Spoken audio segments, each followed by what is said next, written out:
பிதாவாகிய கடவுளிடமிருந்தும் ஆண்டவராகிய இயேசு கிறிஸ்துவிடமிருந்தும் உங்கள் அனைவருக்கும் கிருபையும் சமாதானமும் உண்டாவதாக. ஆமென். திருத்துவ பண்டிகைக்கு பின் வருகின்ற 9ஆம் ஞாயிற்றுக்கிழமையாகிய இந்த நாளுக்குரிய தியான பகுதி எரேமியா தீர்க்கதரிசியின் புத்தகம் 9ஆம் அதிகாரம் 23, 24 வசனங்கள்.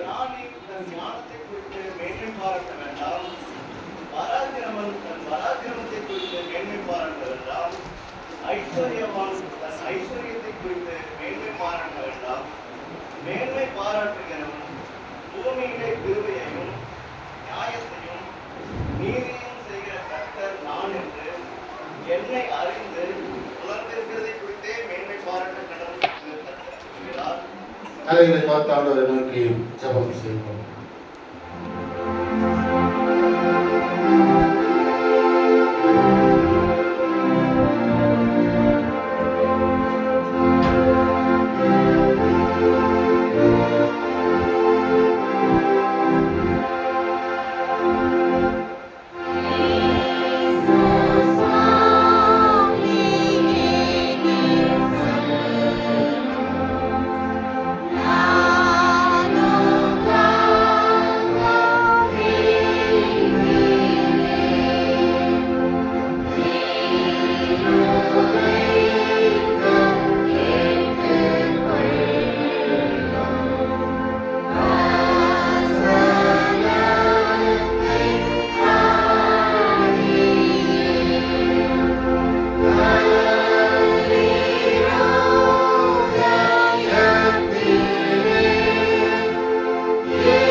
மீண்டுமாக உடைய ஆலய பிரகாரங்களிலே நாங்கள் வந்து அமர்ந்து ஆராதிக்க உடைய வார்த்தையை தியானிக்க தருகிற நல்ல நேரத்திற்காக நன்றி செலுத்துகின்றோம். வார்த்தைகள் ஜீவனுள்ள வார்த்தைகளாக எல்லா நேரங்களிலும் எல்லா சூழல்களிலும் எப்போதும் எங்களோடு கூட பேசுகின்ற வார்த்தைகளாக இருக்கிறது என்கின்ற உண்மையோடு இந்த நாளிலேயும் எங்களுக்கு தருகிற வார்த்தையை நாங்கள் பெற்றுக்கொள்ளவும், இந்த வார்த்தைகள் தருகிற சத்தியங்களை நாங்கள் எங்களுக்குள்ளாக ஏற்றுக்கொள்ளவும், இந்த வார்த்தையின்படி வாழவும் எங்களை வழி நடத்தும் பெறப்படுத்தும். அன்பின் ஆண்டவர் இயேசு கிறிஸ்து வழியாக ஜெபிக்கிறோம். ஜெபம் கேளும் நல்ல பிதாவே. ஆமென்.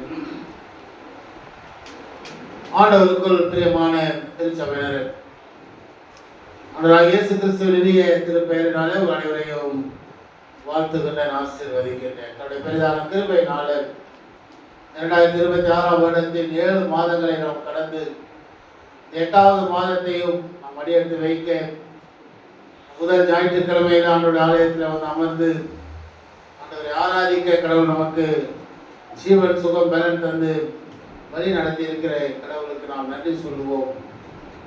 இந்த புதிய மாதத்திலேயும் கடவுள் உங்கள் ஒவ்வொருவரோடும், உங்கள் குடும்பங்களோடும், பிள்ளைகளோடும் வேண்டுதல்கள், விண்ணப்பங்கள், எதிர்பார்ப்புகள், யோசனைகள், திட்டங்கள் எல்லாவற்றோடும் கூட இருக்கு.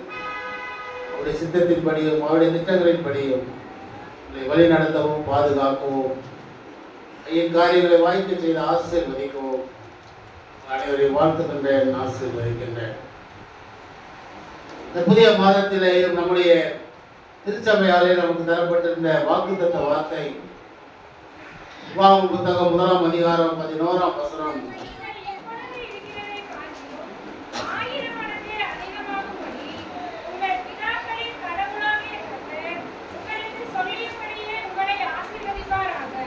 நீங்கள் இப்பொழுது இருக்கிறதை பார்க்கிறோம் 1000 மடங்கு பெருகும்படியாக உங்கள் பிதாக்களின் கடவுளாகிய கர்த்தர் உங்களுக்கு சொல்லியபடியே உங்களை ஆசீர்வதிப்பாராக. பிரியமானவர்களே, மோசே இஸ்ரவேல் மக்களை பார்த்து சொன்ன இந்த வார்த்தைகள் 11வது வசனத்துக்கு முந்தின வசனம் 10வது வசனத்தை நீங்கள் வாசிப்பீர்கள் சொன்னால், வானத்து நட்சத்திரங்களைப் போல நீங்கள் திரளாய் இருக்கிறீர்களே என்று சொல்லுகிறார். வானத்து நட்சத்திரங்களைப் போல திரளாய் இருக்கிறீர்கள் என்று சொல்லுகிற போது ஆபிரகாமை அழைத்த ஆண்டவர், ஆபிரகாமுக்கு வாக்குத்தத்தம் பண்ணின ஆண்டவர், ஆபிரகாமுக்கு தந்த வாக்குத்தத்தத்தின்படியாக அவங்களை இந்த நாள் வரையிலும் வழிநடத்தி இருக்கிறார். அந்த வாக்குத்தத்தம் உங்களுடைய வாழ்க்கையில தொடர்கிறது என்பதை அந்த இஸ்ரவேல் மக்களுக்கு நினைப்பூட்டும்படியாக இப்பொழுது நீங்கள் இருக்கிறதை பார்க்கிறோம் 1000 மடங்கு நீங்கள் பெருகும்படியாக உங்கள் பிதாக்களின் கடவுளாகிய கர்த்தர் உங்களை ஆசீர்வதித்து பெருகப்படுவாராக. பிரியமானவர்களே, இந்த ஆசீர்வாதத்தை நாம் சொந்தமாக்கிக் கொள்வதற்கு நமக்கு தரப்படுகிற ஒரே ஒரு கட்டளை, கடந்து வந்த பாதையை மறந்து விடாது. நம்ம எந்த இடத்திலிருந்து ஆண்டவர் உயர்த்தி இருக்கிறார், நம்ம எந்த இடத்திலிருந்து ஆண்டவர் வழி நடத்தி இருக்கிறார். திருமறை நமக்கு தருகிற ஒரு அழகான செய்தி எப்பொழுதும், நான் ஏன் கடவுளை துதிக்க வேண்டும், நான் ஏன் கடவுளுக்கு நன்றி சொல்ல வேண்டும், நான் ஏன் கடவுளுக்கு ஸ்தோத்திரங்களை ஏறெடுக்க வேண்டும் என்று சொல்லுகிற போது அதுக்கு தரப்படுகிற ஒரே ஒரு பதில், நீ வந்த பாதையை திருப்பி பார். நீ வந்த பாதையை திருப்பி பார்த்தால் மாத்திரமே கடவுளுக்கு நாம் நன்றி சொல்ல முடியும், கடவுளுக்கு நாம் நன்றி உள்ளவர்களாக வாழ முடியும். அதைத்தான் இந்த வாக்குத்தத்த வார்த்தை இந்த புதிய மாதத்திலேயும் நமக்கும் தருகிறது. ஆபிரகாமை தனி ஒரு மனிதனாக அழைத்தவர், வானத்து நட்சத்திரங்களைப் போல திரளாக பெருக பண்ணினவர்.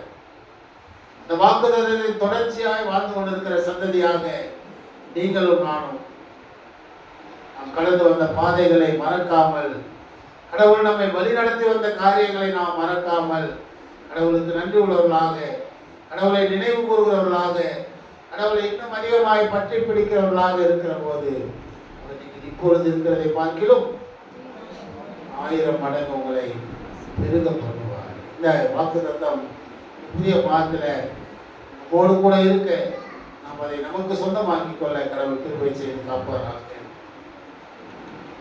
இந்த நாளில் நமக்கு தரப்பட்டிருக்கிற தியான பகுதி இறைவேதத்தினுடைய புத்தகத்தில் நான் வாசித்த இந்த வசனம் ரொம்ப எளிமையான ஒரு செய்தியை இறைமையாக சொல்லுகின்றான்.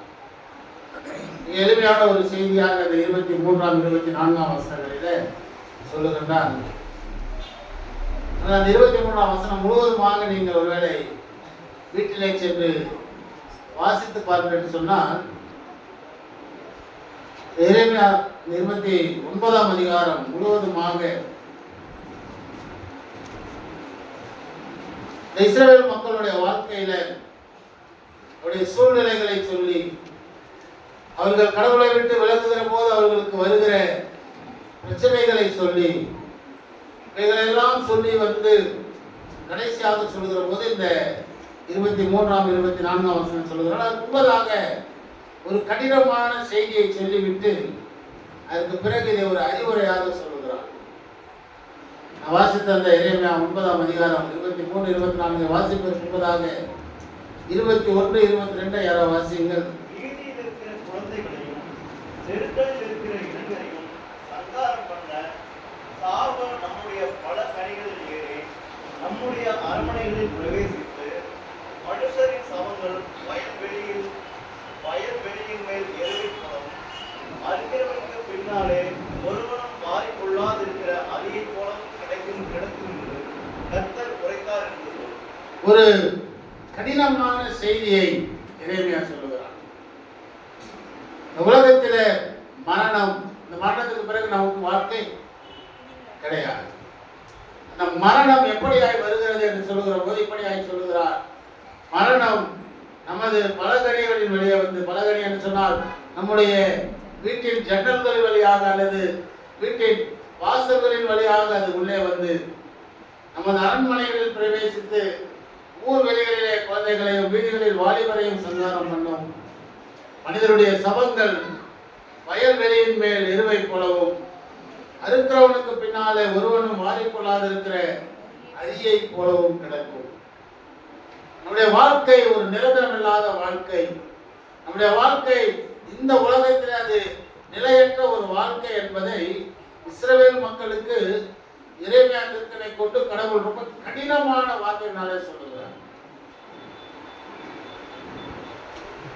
நம்ம சாதாரணமா உலக பிரகாரமா யோசிச்சு பார்த்தோம்னா ஒரு நம்முடைய குடும்பங்களை நாம எப்படி யோசிச்சு பார்த்தாலும் நாளைக்கே நாம் மறித்து போனாலும் நம்ம எவ்வளவு நேசித்தவர்களாக இருந்தாலும், நம்ம நேசித்த பிள்ளைகளாக இருந்தாலும், கணவனாக இருந்தாலும், மனைவியாக இருந்தாலும், யாரா இருந்தாலும் என்ன பண்ண போறது, நம்மள யாரா இருந்தாலும் நம்மள ஒரு நாளைக்கு மேல வைக்க போறது, 2 நாளைக்கு மேல வைக்க போறது, அவ்வளவுதான் நம்முடைய வாழ்க்கை. இந்த உலகத்தில் நமக்கான நிலைமை.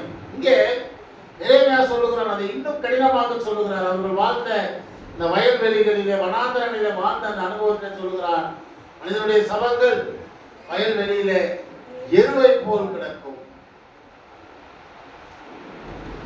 ஏன் அப்படியான ஒரு எச்சரிக்கையை தருகிறார்?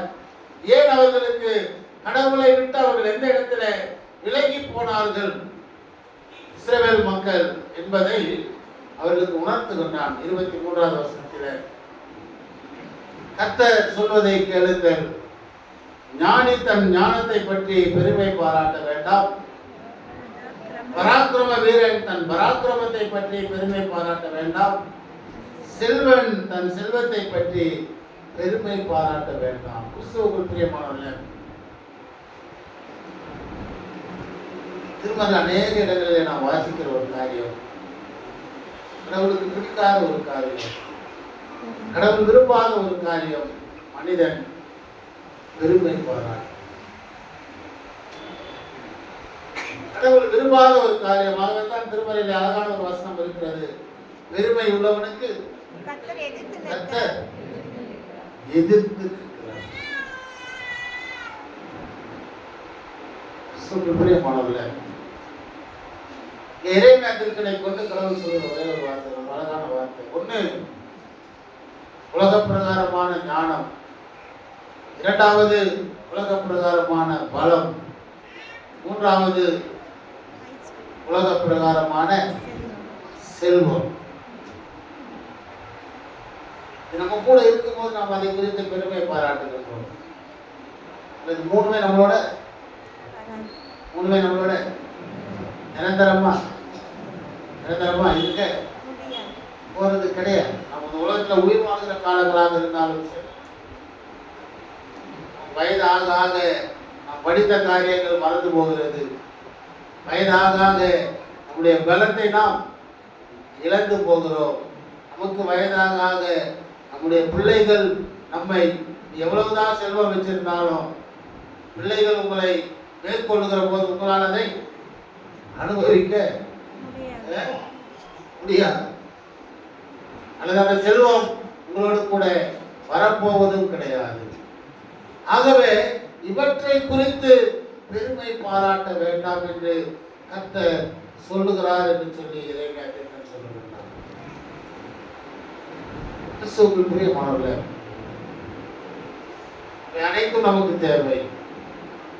ஒரு மனிதனுக்கு ஞானம் தேவை, படிப்பு தேவை, கல்வி தேவை, ஒரு நல்ல பலம் வேண்டும், ஒரு பெரிய பின்புலம் தேவை, செல்வம் தேவை, இவையெல்லாம் தேவை. ஆனால் இவை எல்லாம் கடவுளிடத்திலிருந்து நான் பெற்றுக் கொள்கிறேன், கடவுள் எனக்கு தருகிறார், நான் அனுபவிக்கின்றேன். இதை குறித்து பெருமை பாராட்டுவதற்கு எனக்கு ஒன்றும் இல்லை.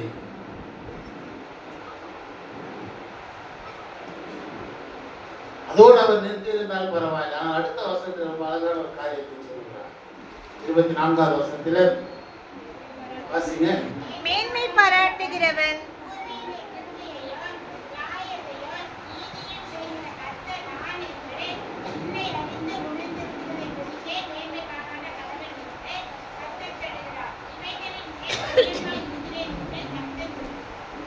ரொம்ப அழகான ஒரு வார்த்தையை சொல்ற பாருங்க. மேன்மை பாராட்டுகிறவன் அல்லது பெருமை பாராட்டுகிறவன், கர்த்தராகிய நான் பூமியில கிருபையையும் நியாயத்தையும் நீதியையும் செய்கிறேன் என்பதை அறிந்து கொள்ளும் புத்தி தனக்கு இருக்கிறதை பற்றிய பெருமை பாராட்ட வேண்டும். கிறிஸ்துவுக்குள் பிரியமானவர்களே, உலகத்தில் நாம் வாழ்வது உலகத்தில் நாம் அனுபவிப்பது எல்லாம் கடவுளுடைய கிருபை. நான் அடிக்கடி சொல்லுகிறேன், கிருபை என்கின்ற வார்த்தைக்கு ரொம்ப அழகான ஒரு அர்த்தம் இருக்கிறது. எப்போதும் அதை என் மனதில் நிறுத்திக் கொள்கிற உண்டு. தகுதி இல்லாத எனக்கு கடவுள் தருகிற ஈவு இந்த உலக வாழ்க்கை. இந்த உலக வாழ்க்கையில நான் அனுபவிக்கிற காரியங்கள். தகுதி இல்லாத எனக்கு கடவுள் தருகிற ஈவு இந்த வாழ்க்கை. அதை நான் உணர்கிறதை குறித்து நான் பெருமை பாராட்டுகிறேன். எனக்கு வாழ்க்கையில நான் எதை பெற்றுக் கொண்டாலும், வாழ்க்கையில் நான் எதை அனுபவித்தாலும், அது கடவுள் எனக்கு தந்திருக்கிற ஈவு, கடவுளுடைய கிருபை. என்னால் அல்ல, என்னுடைய முயற்சியினால் அல்ல, என்னுடைய பலத்தினாலே அல்ல, என்னுடைய ஞானத்தினாலே அல்ல, என்னுடைய செல்வத்தினாலே அல்ல, கடவுள் எனக்கு தருகிற அவருடைய ஈவு, அவருடைய கிருபை. பல நேரங்களில் விளையாட்டா சொல்றது உண்டு, ஆனா ஒரு சில பேருக்கு சிக்கலாகி போகுது. ஆனாலும் சொல்றேன், நம்ம நல்லா இருக்கிற வரைக்கும், கை காலம் நல்லா இருக்கிற வரைக்கும் பார்த்தீங்கன்னா கோயிலுக்கு வர்றதுக்கு, ஆலய ஆராதனைக்கு வர்றதுக்கு நம்ம ரொம்ப நமக்கு நிறைய சாக்கு போக்கெல்லாம் சொல்லுவோம். இதுயா வேலையா, அதுயா இந்தியா அப்படின்னு. யாருக்கு அடிபட்டு ஹாஸ்பிட்டல் வீட்டில் வந்து படுத்ததுக்கு அப்புறம் பார்த்தீங்கன்னா, தயவுசெய்து ஐயா வந்து வீட்டுக்கு வந்து ஜெபம் பண்ண சொல்லுங்களேன். எனக்கு கால் நல்லானோன்னு நான் என்ன பண்ணுறேன், கண்டிப்பா கோயிலுக்கு வரையா சொல்றது. உண்மையாகவே நம்முடைய கடவுள் நமக்கு எல்லாவற்றையும் தருகிற போது நம் கடவுளை மறந்து போகிறோம். ஏதாவது ஒரு பலவீனம் வருகிற போது, ஏதாவது ஒரு சோர்வு வருகிற போதுதான் மீண்டும் கடவுளை நாம் தேட ஆரம்பிக்கிறோம். அதைத்தான் எரேமியாவை கொண்டு கடவுள் உணர்த்துகின்றார். மேன்மை பாராட்டுகிறவன் கர்த்தராகிய நான் கிருபையையும், இரண்டாவதாக சொல்கிற காரியம் நியாயத்தையும். கிறிஸ்தவுக்குள் பிரியமானவர்களே, நாம் செய்கிற எல்லா காரியங்களையும் கடவுளுடைய நியாயத்திலே கொண்டு வருவார். இதை நாம் மறந்து விடக்கூடாது. உலகத்துல இந்த ஆலயத்துக்குள்ள அமர்ந்திருக்கிற சின்ன பிள்ளைகள்ல இருந்து பெரியவங்க வயசானவங்க வரைக்கும் எல்லாரும் இவங்களை பத்தி எனக்கு A to Z எல்லாமே தெரியும். யாரை பத்தியும் சொல்ல முடியாது. கணவன் மனைவியை பார்த்து சொல்ல முடியாது, மனைவி கணவனை பார்த்து சொல்ல முடியாது, உடன் பிறந்த சகோதரனை சகோதரியை பார்த்து சொல்ல முடியாது, பிள்ளைகளை பார்த்து சொல்ல முடியாது. ஆனால் எல்லாவற்றையும் அறிந்தவர், என் தாயின் கருவிலிருந்து என்னை அறிந்தவராய் இருக்கிறவர், அவர் என்னை நியாயத்திலே கொண்டு வருவார். அதை அறிந்திருக்கிறேன், அதை உணர்ந்திருக்கிறேன் என்பதை குறித்து நான் மேன்மை பாராட்ட வேண்டும். அதை அறிந்தவனாக இந்த உலகத்திலே வாழ கடவுள் எனக்கு கிருபை செய்திருக்கிறார். கடவுள் என்னை போதித்திருக்கிறார். அவருடைய வார்த்தைகளை கொண்டு என்னை அவர் வழி நடத்தி இருக்கிறார் என்பதை குறித்து நான் மேன்மை பாராட்ட வேண்டும். அந்த மேன்மை நமக்கு இருக்கும் என்று சொன்னால் என்ன இருக்கும்? பயம். அதுதான் கடவுளுக்கு பயப்படுகிற பயம். அதுதான் கடவுளுக்கு பயப்படுகிற பயம். இந்த உலகத்துல மனிதர்களுக்கு பயப்படுகிற பயம் அல்ல. கடவுள் என்னை நியாயத்திலே கொண்டு வருவார் என்பதை குறித்த பெருமை பாராட்டுகிறவனாக நான் இருக்கிறேன் என்று சொன்னால் அதுதான் எனக்குரிய கடவுளுக்கு பயப்படுகிற பயமாயிருக்கும். அப்போது அது என்னை இந்த வாழ்க்கையில சரியான பாதையிலே வழி நடத்தும்.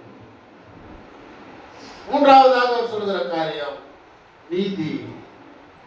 கிறிஸ்துவுக்குள் பிரியமானவர்களே, உலகத்துல நமக்கு ஏதாவது ஒரு சின்ன பிரச்சனை வந்தா, ஏதாவது ஒரு கஷ்டம் வந்தா, நம்முடைய பலத்தை கொண்டு அல்லது நம்முடைய பின்புலத்தை கொண்டு நமக்கு இருக்கிறவற்றை கொண்டு நாம் நீதி செய்ய பல நேரங்களில் முயற்சிக்கிறோம்.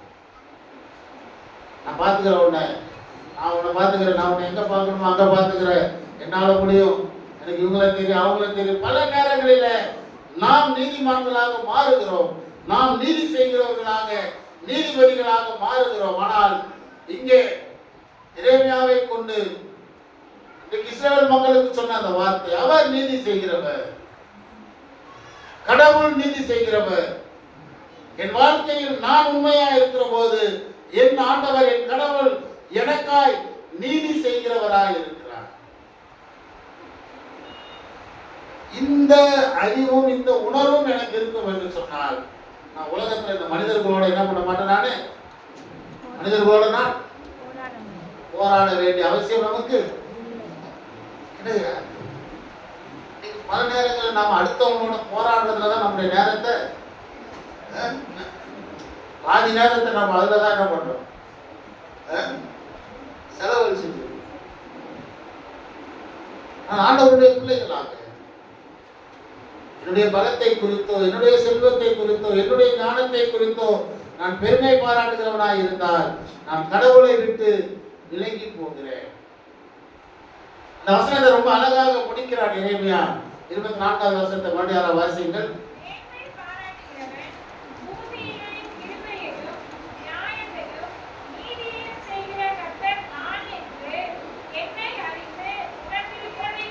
அழகான வார்த்தையில பயன்பா, என்னை அறிந்து உணர்ந்து இருக்கிறதை குறித்து